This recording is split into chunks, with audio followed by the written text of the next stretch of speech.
Va nihoyat O'zbekiston chegarasiga keldim. Tezroq qizimni bag'orimga boskim kelyapti. Mana shu kiyimda uyimdan chiqib ketgan edim.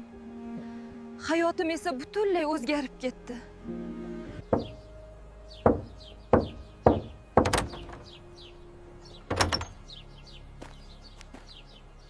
Xolida, kechir.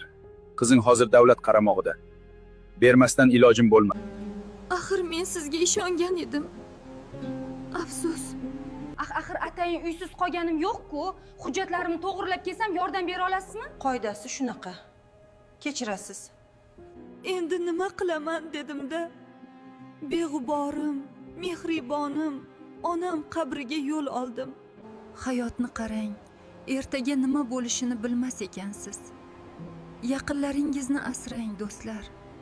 Puling yo'q bo'lsa-ham, qarindoshlaring ham yoningda turmas ekanlar. Na salom bor, na yordam. Bugun juda og'ir kun bo'ldi.